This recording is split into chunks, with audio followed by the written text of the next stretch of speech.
Hello, my friends. Welcome back to the Purpose Show podcast. This is the first time I'm recording with a guest in oh my gosh, like 7 months. And I'm so excited because we have my new friend Amber here with us today. Amber and I are in a mastermind together. And so we met. And as soon as we did our first call and everyone was introducing themselves, I just immediately was like, this girl is such a gem.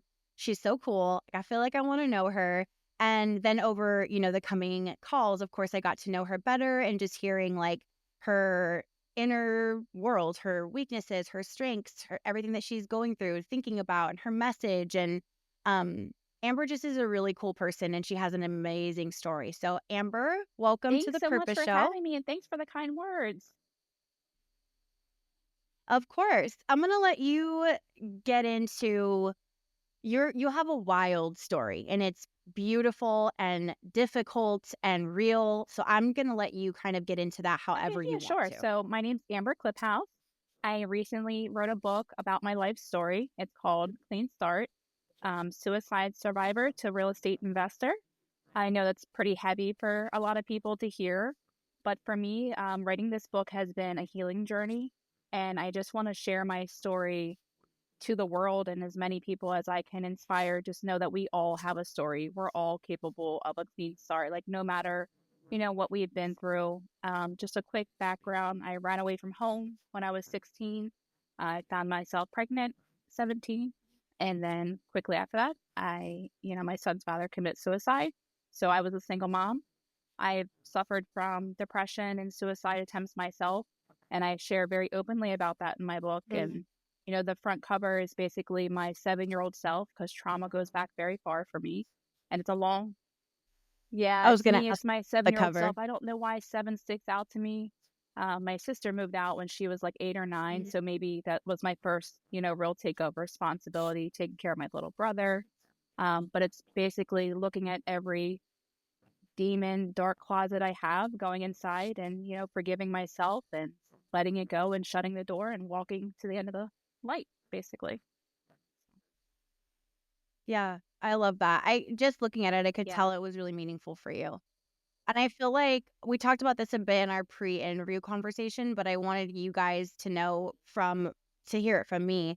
I really appreciate you, Amber, and how you are speaking so vulnerably and it's very raw and candid about these heavy topics. It's something that really honestly, it shouldn't be taboo or uncomfortable because this is something that is happening so often. And I don't know a person that doesn't know a person that has Sure. attempted or committed suicide or been deeply affected by somebody making that choice or making that attempt. I mean, I actually can think of a handful of people just off the top of my head right now, which just goes to show Sure. what an issue this is. And the story is always the same that nobody really knew. And oh my God, I wish, talk to your loved ones more because you never know what they're going if we talked about it more, it maybe wouldn't be like that. So people like you having the hard conversations, I think, Sure. especially when it's about yourself, it's not like, it was a parent or Hmm. something it's you. I just is so powerful, and Thank you. I am really proud Thank of you you. so So much. thank you Yeah, for when doing. I wrote it, my editor was like, "So you're a double suicide survivor," and I never thought about that way. Like, yeah, I did attempt suicide on more than one occasion. I'm not embarrassed to admit that I had depression and I needed help. I share it with my children because, like, you hear like, "What are your kids gonna think?" Well, I want them to know. I want them to know that it's real, and I want them to know that they can come to me and they shouldn't be afraid of who they are, what they're struggling with, and not just my kids. That goes for anybody. We like you said, we all know someone, and it's the Mhm. first thing is like, oh, we never thought they would do it, but it happens every day, and it's unfortunate. We just need to bring more awareness around it. Yeah. Can you talk about like how becoming a mother as a teen, being a teen mom, how that experience Yeah, sure. shaped who you So are today? my mom wasn't. I'm not here to bash her, but she wasn't fit to be a mom, is the way I described it. She was, the man always came first, so she wasn't constant. I'm very big on routines in my household because I didn't have any. But I knew when I became a mom that like Mm. my whole world changed because I had to do the exact opposite of what I was taught. And I had to learn how to love and be loved and love my children. And, you know, I was 17 when I had Steven. He's 19 now, but I didn't know what to do, or I was Oh like, my god. okay, but it just instantly clicked in me like survivor mode. And I'm constantly in survival mode still to this day. I'm 36 and still trying to survive every day, you know? I think we all are in a way. But I just knew my instincts kicked in, just like when, you know, my sister left when my brother was young. I had to take care of him, and it that's where clean start come from. There's constantly the need to have a clean start because you're just trying to survive. So when I became a mom, it's like, all right, time to survive and, you know, dig my heels in really deep and just keep moving forward. So I'm curious because I remember I became a mom young. Hmm. I was 21, and I have 4 kids, and I had them all like back to back to back to back. Like I Hmm. was done when I was 26. And I remember even like that's nowhere near as young as you. And even like having just my first at that age, I felt I mean, I went into a severe, Hmm. deep postpartum depression that ended up like erasing my memory for her first year. And it was Yeah. just so overwhelming. So I'm curious, like, how did you, is it like a kind of thing where you just like pushed through and had to show up? Or I guess what I'm trying to ask is, at what point did you kind of come back to yourself? Because it's so Hmm. chaotic to become a mother. And then I can't even imagine, like, with a difficult family life, with your baby's dad Hmm. removing himself from the Right. picture completely. And then also like the adjustment Yeah, so I of mean that's a great motherhood. question. I also had postpartum. Obviously, like my body went through the shock Yeah. of just it wasn't done developing before I put a child and decided to bring into this world. So that was a shock. But Right. I had postpartum very bad, and I remember um, I I said that I didn't want to be here. I didn't think I was capable of loving my son. I didn't deserve him, and the cops were called because then I was still underage. They were threatened to take me into like hospital care, and at that moment I was like, "Her, like you gotta get your shit together. This baby is relying on you." You know, why all that was happening, I'm not afraid to admit that, my son's father, he had a drug addiction and I didn't know, honestly, like he was on crack. I didn't know what that was. I was naive. I was, never around that kind of stuff. And when I found the cigarette ashes and a playing card and foil, I remember I called his mom and she's like, "It's crack. It's really bad, Amber." And it it I knew it was like I got to Mm. get this baby out of here. And I my maternal instincts kicked in and I left. I packed them up and went to my grandmom's, and I just knew I just can't explain it, but I just knew internally it wasn't right. It wasn't safe, and it wasn't the place to be to raise a child. So I left and, you know, left him to fight his disease on his own. So that weighed heavy on me. So it was like that was like the first time that you like I mean, you chose your Yes, son, but you yes. also chose And I didn't yourself. see that then. Writing this story, I see Yeah. that now, right? Like looking back, and you never in the moments of the emotions and the layers of motherhood and, depression and all that. Like now, yes, now I see that I chose myself and him because if I can't survive, he can't survive. Mhm. Yeah, exactly. I when we were talking before this interview, we had discussed like not neglecting your own needs. And I feel like your answer to that last question kind of spills into that. The stereotype Hmm. of being a mom is servant, service, pushing yourself away, pushing yourself aside.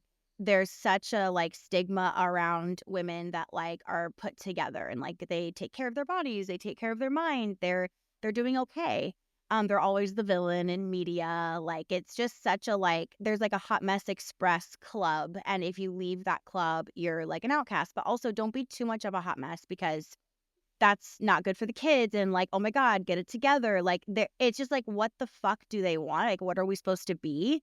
And so I'm curious for you, you walked away, you chose yourself, but obviously, like you said, you didn't know that in the moment. When and how did you start to, like, not neglect your own needs day to day? Like, what did that look Yeah, it like does. for And I you? Does mean, that make honestly, sense? Kelly, it took until like last year for me not to neglect my own needs. I've been on autopilot. Right? Like motherhood is a constant balancing act. Like it's just very recent that I wrote my story and realized all the hurt and trauma. And look, like I said, we Mm, all have a story. I'm not trying to play the woe is me card. I just want to bring awareness of like, you have to love yourself first. So honestly, like, I didn't even know like the mindset growth and, investing in myself. And that's why I do the masterminds and the courses, because I'm constantly working on myself every single day because now I'm aware that I need to. I have to. So it's very mm. recent. It sounds silly, but like a year ago, I realized that by writing the book. Very Yeah. recent. So it was like your first step to choosing yourself, and anytime you chose it after, it was just like Exactly. survival and like Exactly. motherly instincts. Yeah. Thank you. That's amazing. Okay, so looking back, like if you look Yeah. back with hindsight, what would you say like you wish you would have done for yourself on a regular basis when you were like, your kid was a little older, like maybe like in your 20s, just having a young child and kind of like starting to gain your footing? Like what would you tell other moms that are just like, "Oh my god, I have to wait till they're 18 to get it together?" Like, "No, I don't want to do that." I Like would what just say would your give advice yourself be? grace, because the more you put yourself on the back burner, the more you're losing yourself. And, it sounds so silly to say, but I'm just going to say it because I feel like it's right. I fell in love with myself for the very first time by writing this book and getting to know myself. And again, it was very recent, 35 years Mm, later, I finally know who Amber is, and like she's shining. So, like, you ever have that inkling to like feel selfish, be selfish. Like, you have to be selfish. No one else is going to be selfish for you. You are in the longest relationship with yourself, period. yes. This is also why I'm Yep. always harping on journaling, because when you write about yourself, you do get to know yourself, and then it shifts to like, wow, I really understand Hmm. myself, and you have like empathy and Yeah. like I actually really like myself, and then you get to like love, and then I feel like you move into this stage of like self-adoration where you just like truly love and respect and honor Hmm. yourself at such a deep level, and that's how it was Yeah, supposed to be the definitely. whole I time. journal every single morning. Like, that's my time. I journal so much. I have a Me gratitude too. journal and just my daily journal, or like I am affirmation, like every single day religiously. That's how I start my day. I have got to fill up my cup first. I have to. I love Okay, so on that note, the biggest thing that you and I both hear about this topic Hmm. is I feel guilty.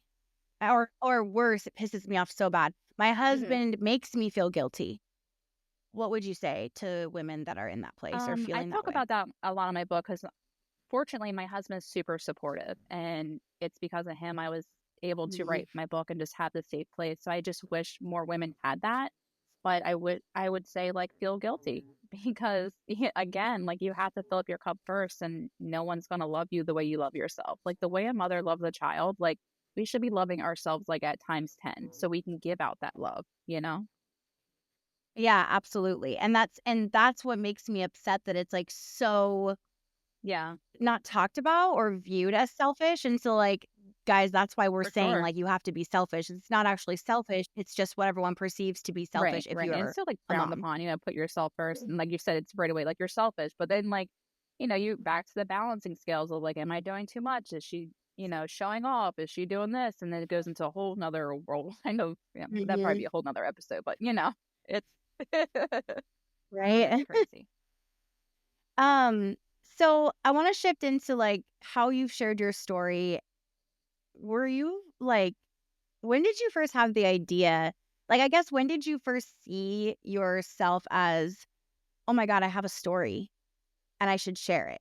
Um, When was that? Probably it was definitely like in my earlier mom years. I just knew that knowing that I overcame something so traumatic and I beat the odds, like I know it could have went so other ways. Like Steven could be in foster care Mhm. right now. He could have two deceased parents due to suicide. I know I beat the odds and I'm proud of that. And I knew that one day I would find my voice and find the strength to be able to share that with other people in case there is someone out there struggling. If this podcast, if my book, if it changes one person's life, then I've done my job, and I just feel like I have a message. Oh Were yeah, you I was scared? terrified.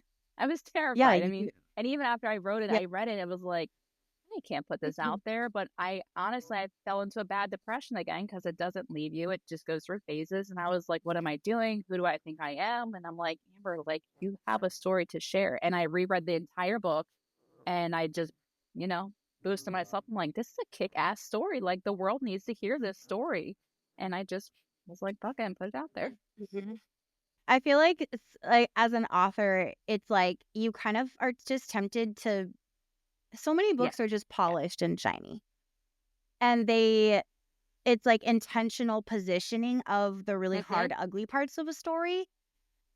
Yeah. And that's not what you do. You are just, here it is. This Yeah. is what happened and how it Yeah. felt And a and lot what of I did the feedback after. I've gotten was like, thank you for Yeah. being so real. Cause like I talk about where I was when he died and where I was. Like, I don't sugarcoat anything. I'm human and I make mistakes. And each mistake is a lesson that it taught me, and it strengthened me and made me the person I am today. Mhm. I I feel like, I mean, I know that when you are, if you're in the public eye in any way, shape, or form, small, massive, it doesn't matter. But especially if you are being seen and you're sharing like really vulnerable, hard stuff that Mhm. can make people uncomfortable, you get a lot of criticism sometimes. So have you had that happen, and how did you like navigate public criticism and negative feedback on something Yeah, I so actually, personal? it's funny you ask, because I'll be honest, like I got my first negative Amazon review. No shocker, it was my son's father's family, and they Mhm, basically said, like she left him, you're the reason he's dead, this story is bogus. And I was just like so hurt. And again, I fell into like a mini depression mode, and I was like, I'm sharing the most rawest, realest feelings, and this is my story. Like, this is my truth. I'm not here to like fluff it. I'm not here to fake it. So I make it like some pretty raw and vulnerable things in there. And like, how dare them? And I almost let them take that power. And I mhm. was like, you know what, Amber, you work so hard on yourself. You love yourself like them. Like, who cares? If they want to think that, that's on them. And Yeah. it's hard, right? Like we say, we don't like to Mhm, compare, and we try. It's a daily practice, right? Just like taking care of yourself. So I just, I had my moment of mhm. doubt, and then I just got over it. I looked at like 10 other good reviews, and filled my cup back up. Right, and it's also like, I mean, I guess it maybe it's like both more hurtful and also kind of helpful that it came from them, because it's like, well, Sure. they have issues because of they're wrapped up and everything, but, also, like, they're No, not and I who know you're that. trying And to I just reach. thought after. Sure, On sure. a I conscious think, I level, mean, it's you're like, 18 "Hey." years later. Like, I think they would have let go, Like, my son Yeah. is like, he's graduated with a 4.2 GPA. He's got his GNA, his CNA. Like, he's thriving. Like, he's turned out to be incredible. You should be thanking me Mhm. that, against all odds, he's thriving. Yeah. Yeah, that's really hard when people see, everyone has their own perception and they see what they Hmm. wanna see, I guess, unless they Sure. intentionally Yeah. shift it. Yeah, that's really hard. On that note, what boundaries have you put in place to like protect your mental and emotional well-being when it comes to sharing this stuff online? Honestly, I haven't placed many boundaries around it because I am an open book. Like, a lot of times I get the question, like, is there anything off topic you don't want to touch on? No, because I want to be real and vulnerable. Like, I want you to ask that hard question, be like, oh, that stings, but okay, I'll just organically answer. Yeah, Yeah, let me gather I'm myself not, and then I don't like to hide anything because I just want to be more real because there's just not enough people out there that are just sharing their truth. yeah. What part of your, I mean, I know you're like you and your husband are very successful in your real estate business, and you, even if it's new, like you are such a growth-minded woman and always like seeking to be better and put yourself in like circles that are expansive. What part of your life now and the way you live and carry yourself do you feel like is your mindset versus just kind of you like pushing through and making sure, like, I guess being disciplined? What part is discipline and what For part is me, mindset? my discipline really came from giving up alcohol. In the entrepreneurial world, it's Mm, very easy to have a mimosa because it's why not? Why not Wednesday, Thursday? Like, I'm my own yeah, boss. I have no one to report to. We bought a house, time to celebrate. We did like it became like a crutch for me. So yeah. separating, just taking alcohol out completely allowed me to really get clear on where I was and continuing with journaling. I started going to the gym, and honestly, like I looked at my life as a whole. The people I was surrounding myself with all like alcohol based events, and kind of set pulled back. and Hmm. just reevaluated my life as a whole. So my mindset has completely, when I say completely shifted, I mean, it's so different now. It's lonely. And Yeah, it is. that's a boundary. Like, I'm gonna have a boundary with Yeah. myself and just pull back to protect Yeah, that and mental it's very well-being. lonely, like, I'm not gonna lie, when you are not, like, partying anymore, when you're not the it girl, when you're not doing all the things and everyone it gets lonely. It's like the way I explained it before is like you're heading up this mountain, right? Like, you're finally making it. You're finally, like, not falling at rock bottom, but the higher and higher you get up that mountain, it's, like, lonely up there. It's really lonely. And a lot of Yeah. people don't understand that, and, like, Mhm. again, it goes back to being selfish, and I much rather be up there alone and love myself and the quality of people in my life. Like, I'd rather much have, like, the few really good, meaningful relationships and, like, just a shit ton just to go and party with. It's hard. It's Exactly, exactly. It's, like, less for me, it's been less lonely. It's been Sure. lonely when I isolate, which I Yeah. think we talked about in the mastermind because I that's my tendency. But it's Mhm. more like Yeah. small circle. And when you're up there and I mean, for lack of a less woo way to say it, it's like you're vibrating at a certain level. Yeah. That's the kind of people that you attract. So they're gonna be like, "Oh yeah, no problem if you don't wanna Yeah, and have a there's no glass of wine. We don't pressure. care." Like Yeah, they're not it's so much easier too, and, like, you're yeah. finally, like, yourself. It's so weird, like, you're not being this pretend person to kinda fit into the cool kids club, like, you're speaking up for yourself. I'm like, "Holy shit, now my kids see this," and it's a whole new, like, circle that happens. It's crazy. How did you get comfortable speaking up for yourself? Because that's something that, like, we talk about a lot here because so many women are just they have that conditioning to, like, be small, be easy to easy to absorb, like, make men comfortable and don't be too loud, don't be too much. So we talk about that a lot. I'm just So curious my about your journey with grandmother, that. raised me for the most part. Like I said, my dad left when I was, like, way too young. My mom was like, yeah, I ran away when I was 16, but before that, she wasn't very present, in our lifestyle. Mhm. So my grandma was very, like, no sugarcoating anything. Like, she was, like, hardcore mean, but, like, tough love, and that made me tough. It made me who I am. And then when Steve left this earth and left me with Stevie, like, I had to be the mom and the dad. So, like, there was never that like, I'm the hard parent still to this day. Like, my kids are terrified of me because, like, I don't, like, crack easily. I'm very, like, I love them. I have the nurturing side too, but I'm also very tough love, and that's just the way I think everything I went through and being in survival mode has made me that way. But I also have a heart. Well, it sounds like that routine and that rigidity is a value of yours because you've seen how the way Mhm. opposite side of the pendulum is so Exactly, toxic and exactly. Like, we're traumatizing. so big in the routine. It's like contagious. My 8-year-old is so funny. Like, he is just like it's funny when you start practice it yourself, like the journaling every day. Like, he journals now. Like, we always talk about what we're grateful for. Like, I mean, the kids are watching all the time, and they see it. Mhm. So Absolutely. So I wanna before we wrap, I wanna just kind of bring it back to your book. What do you who is this book for exactly? Because like as we discussed before the interview, it really covers a lot of things. Like, can you tell us what all it covers and who you wrote Mhm. it for Well, other yeah, than I yourself? dedicate my book to my grandma because she was, the one every time something bad happened, I got to go back home to her. So I really admire and appreciate the Mhm. strength that she's, given me. Um, but my book is really called Clean Start. I said in the book that my husband was my clean start. When I met him 17 years ago, he took a chance on me and pushed me to start my cleaning company. And that's a whole nother story. And, like, just write the book, like, why not? Because I was going to do it when I'm 40. It's like, why not now? Um, but there's so many different topics I talk about Yeah, having a and clean start. It's really just anyone looking to have that clean start and when they're ready to give up, when they're at that rock bottom, whether you're going through a divorce or a separation or you're moving to a new town, like, clean start can be good and change is good. And if you're afraid of it, there's a good reason that you're afraid of it. So just not to give up and just yeah. we all we all have a story and we all can have a clean start. Yeah, and I think, like, I've been studying neuroscience for a while, and it's like the brain perceives anything Mhm. unfamiliar as scary and, like, goes to fight or flight, so it's like, well, of course Yeah. you're scared, it's unfamiliar, but once you get in it and you're familiarizing yourself with it, that Yes. fear dissipates. So Yeah, there and if is you, like like, mess hope. up, then you learn from it, like, it's not a mistake, it's a learning tool, to know you know what to do not next time, like, I've Yeah. made plenty of mistakes, but, like, I'm grateful for them.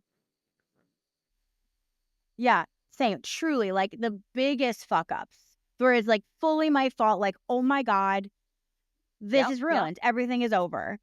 I'm now truly, truly like not in an annoying yeah, way of just like, I'm so grateful. But like, I'm actually same. so fucking grateful that I messed up at that level or that this happened to Yep, me or whatever the yep, I situation agree. was. Yeah. Okay. Tell us where our listeners can find your book and also Yeah, so, learn more my about book you. is on Amazon, it's called Clean Start by Amber Kliphouse, that's Kliphouse.